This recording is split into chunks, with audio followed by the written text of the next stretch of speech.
Yo, what's going on, guys? My name is Alex, and the All-NBA teams and the All-Defensive teams just came out, so let's take a look at them, see if there's anything wrong. I do have a couple of complaints, but really, I don't think any of these complaints are going to be solved really anytime soon. And also, I think a lot of problems that we may have with the All-NBA teams and All-Defensive teams will be solved next year when the new 65 game requirement will be put in place. But with that being said, before we do start though, if you do end up enjoying this video, make sure to like and sub. I'm trying to get to 1,000 subs by the end of the year, so it'd mean a lot. Anyways, let's get started. And we're going to start off with the All-NBA teams, and I'm just going to list them off real quick, starting from All-NBA first team, then we'll go second and third. So for the All-NBA first team, we have Giannis, Tatum, Joel Embiid, Shai Gilgeous-Alexander, and Luka Doncic. For the All-NBA second team, we have Nikola Jokic, Donovan Mitchell, Curry, Jimmy Butler, and Jaylen Brown. And for the All-NBA third team, we have Sabonis, De'Aaron Fox, Damian Lillard, Julius Randle, and LeBron James. Now, to be honest, if you guys look back at my previous video, I had done a predictions video on who I thought the All-NBA candidates were going to be, and I would say majority of those players did end up making this list. There are a couple people who are missing. I believe I had Pascal Siakam somewhere here, or Lauri Markkanen. I don't remember off the top of my head, and I have those people over LeBron James. Now, I don't really necessarily have a problem with LeBron being on here, but when I did make that video, LeBron was not going to be in the playoffs. The Lakers weren't going to be in the playoffs. But I guess the one complaint that I do have here is that AD, I guess, maybe didn't make the list. I understand him not being there over Sabonis, especially since the Kings were the third seed.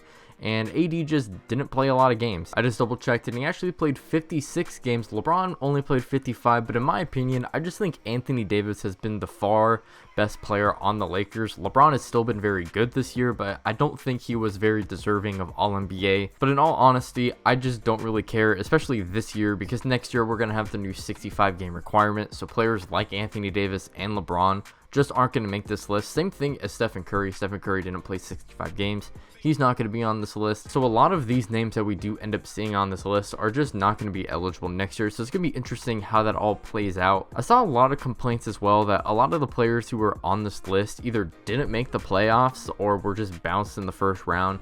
Now, I know you can look back at NBA history, especially on the All-NBA first team, and you can just look at everyone on that list, you know, maybe in the 2000s or the 2010s, and you can be like, okay, all those guys made deep postseason runs and they were like some of the best players in the NBA at that time. Now we look at our All-NBA first team, and it has Luka Doncic, didn't make the playoffs, and Shai Gilgeous-Alexander didn't make the playoffs. And while I understand why people are kind of mad and upset that those guys are making first team and not someone like Stephen Curry who actually made the playoffs, I think we've come to a point now where we don't have to solely rely on team success to realize that someone's individual performance can be halted if their team is just trash. Shai Gilgeous-Alexander is a perfect example. I love Josh Giddey. I love Lou Dort. I love J-Dub. I love all the, young talent that the Thunder have. But they're just not ready yet to start winning games. They exceeded expectations this year, but again, I wasn't expecting them to make the playoffs. They very well could have, because they were in the play-in game and they did a very good job and they were one win away. But again, the team just wasn't good enough. But I'm not going to knock Shai because he didn't make the playoffs when he was by far and away like an MVP caliber player this year and is a borderline top 10 player. I'm just not going to discredit that because his team isn't as good as someone like Joel Embiid, like Jason Tatum. I'm not going to do that. And I think we've come to the point where we can kind of get rid of this old thinking style that I think we've come accustomed to just because it's been around pretty much the entire history of the NBA. When you look at something like the All-NBA teams or even the MVP race, it all comes down to winning, health, stats, and things of that nature. And I think now we're to the point where we can watch games. We can watch almost every game, and if we miss a game, we can go watch the highlights. You can go on NBA.com and look at all the shot profiles from each player. You can see all their misses, right? This is something that just wasn't available back in the day. We are definitely able to watch more games now than we were just 10 years ago.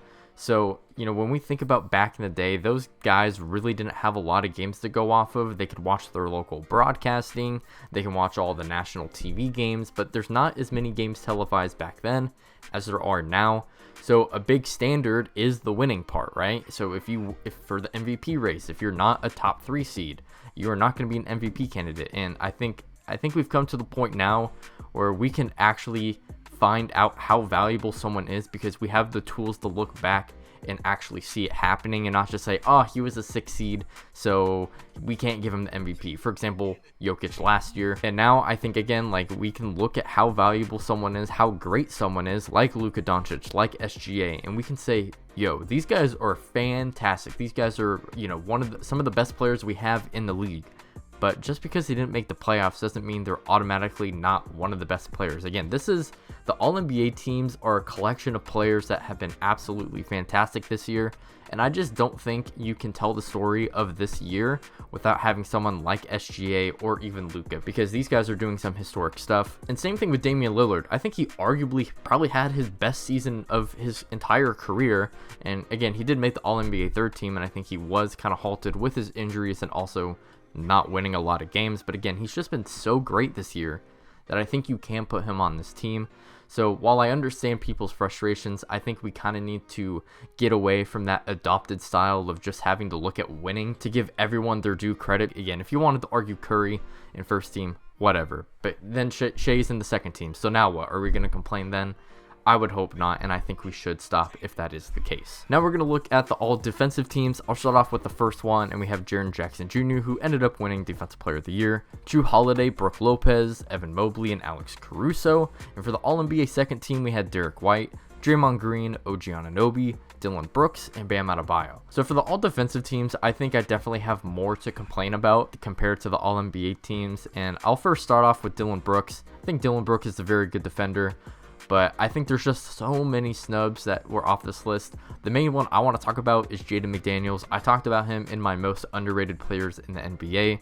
This guy is just a defensive beast and was a great fit, especially with Cat out. He was just doing such a great job at containing players, not only on the perimeter, but being able to switch out and even somewhat being able to protect the paint as well. Especially if you have Rudy Gobert behind you, you can be a little bit more aggressive. You know, if I had a vote, I think I could definitely see an argument where he made the All-NBA first team, but if it wasn't that, he should have definitely made the second team. And again, Dillon Brooks is a good defender, but he's just not as versatile as Jaden McDaniels. And I think Jaden McDaniels just overall is the better perimeter defender. And then here comes my two complaints just overall with the all defensive teams. The first one I want to talk about, it's super simple. I just think there needs to be a third one. There is just a lot of great defensive players in our league today, and in a league where a lot of players' monies revolve around the teams that they make, whether it's all NBA or even all defensive team, limiting how many teams there are just limits how much money a certain player can get.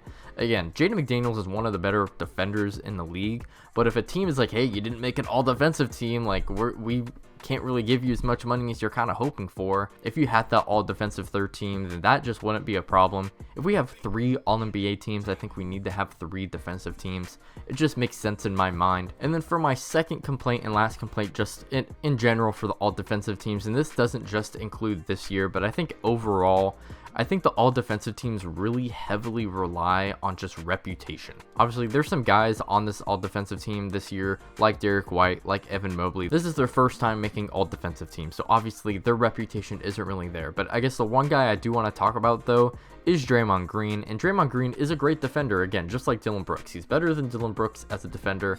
I think he brings a lot of versatility as well.